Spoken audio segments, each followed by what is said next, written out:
going to Hamilton now, and Clint Bubba O'Neil, our good and longtime friend from CHCH Television, joins us. He can talk NFL, he can talk CFL, he can talk U Sports, junior football. But this is where we're going to start, Clint. Good to see you, my friend. How's the buzz heading into the East? Yeah, how's the buzz going into the Eastern semifinal Sunday? Ticats, Als, how are you feeling about the game? Well, it's been an incredible buzz, and you got to thank Patrick Levels for starting it so early with his trash talking of calling out every single player on the Tiger Cats roster, including head coach Orlando Steinauer. So that really got things fired up. And I think for the fans, they got this program going on where everyone's going to be dressed in black, and they did that in 2019, and it was just really something, amazing to see when you see 26,000 people all dressed in black. They got the Big Wreck doing a halftime show. But I think on the field, this is about as business-like as I've seen the Tiger Cats in some time. And I think those words by Levels, they were not affected by it because of their experience in 2019 and losing the Grey Cup to the Bombers, that there's a different type of focus, and that's a game at a time and move on from now. Because there's 3 steps to go. Obviously, there's still the Argonauts still to go in the East. Well, Bubba, you've covered the Ticats all year. You covered them for a long time. How much of the 2019 season has been brought up at all publicly? And is that in the back of their mind as they are on the cusp of the playoffs here, wanting to atone for what happened in 2019? Well, I mean, you got to look at it, and I think we learned the lesson early in the season after, week 1 losses in Winnipeg and a week loss where we got roughed up real good by your Riders in week 2. That 2019 team and this 2021 team are 2 completely different teams. There are some familiar names. There's Masoli, there is the Evans, there's Simone. Those kind of guys have some familiarity on the offensive line, but there was lots of changes. And there's some new players that have really stepped up in injury, and just some free agent signees that have really, really surprised. So yes, is the message, finish the job, I guess, from 2019? There's no doubt. But I think Rod, had you look back and there was a 2020 season, that 2019 feeling would have lingered over. But the fact that we had the lost season, I think it's a different focus. Do they remember losing? Of course. I don't know too many people that picked the Winnipeg Blue Bombers to win that Grey Cup game. But they were embarrassed. And those that are remaining on this team certainly want to get there and have a second chance. Yeah, no kidding. Hey, listen, I know what it's like. The Riders hosted the Grey Cup in 2003 and 2013 in my time. They didn't get there in 2003. The pressure was immense. It was even more immense in 2013. And they got there and won, as you know, against the Ticats. How much talk has there been? Because COVID hasn't allowed people to gather and talk about these types of things as much. But how much talk has there been about the pressure of hosting the Grey Cup and that the expectation of the Ticats to be in that game? It's been over top of them like a dark cloud all season long, in my opinion. And you know this. You've been in the media for many, many years. You can ask the players and coaches that all day long, and they're going to say we're not thinking about it. Baloney. Of course they're thinking about it. It is something that we want to see. I mean, the Tiger Cats last won the Grey Cup, in 1990. 89, that around there. But you got to go back to the 72 season with Angelo Mosca, who recently passed, when they won the game against the Riders at Iverwood Stadium. So they want to duplicate something like that. And I think it's a great story for the Tiger Cats, obviously, who haven't even hosted a game since 96.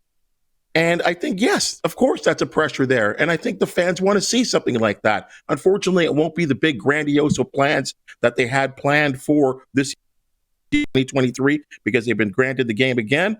But yes, there's no doubt, Rod, that's on their minds. How could it not be?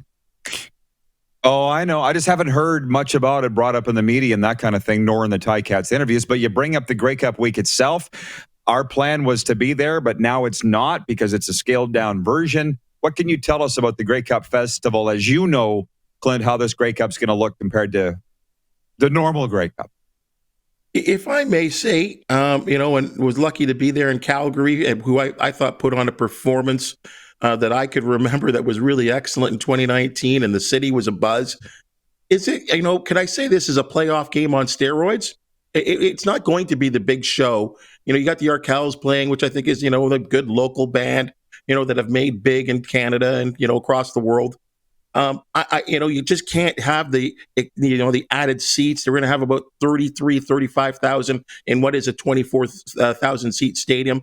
They are going to add a couple of extra seats, but it will be a scaled down Grey Cup. And you know what? I think if you're in the CFL right now, and I think for many CFL fans, you're just happy that this game actually went off this year, because as you and I discussed way earlier in the year, in the spring, some of us didn't think there was going to be a season in 2021 as well. No doubt. By the way, we have a viewer by the name of Dayton Greenway. He's in Swift Current, but he's dropped $10 on a super chat on YouTube. Writes in all caps, "Love me some Bubba. Go Cats." I don't know if the boys can put that up on the bottom of the screen to, in fact, prove what Dayton has said, but he's paid his money to get that comment read. I had to throw it out there. Listen, the Bills. Ooh, yes. WTF, man. How big of a punch in the mouth they took in Week 11. Your thoughts on the Buffalo Bills here as we are nicely into the second half? Well, they really needed what happened last night. They needed that type of a rebound performance, because they were humbled in front of their own fans. And I'll tell you, that building, you probably did not see that on the CBS broadcast, but the building, probably 5, 6, 7 minutes into the third quarter, cleared out. I mean, Indianapolis put a good whipping on them. And people forget that Indianapolis played the Bills very, very tight in the first round of the playoffs last year.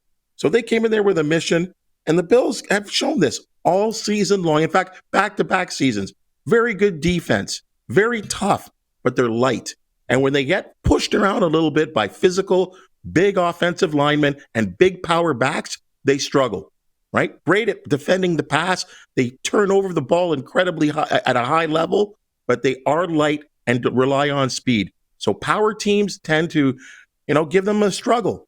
And when Josh Allen doesn't perform like he did in that game against Indianapolis, the result was exactly what you saw.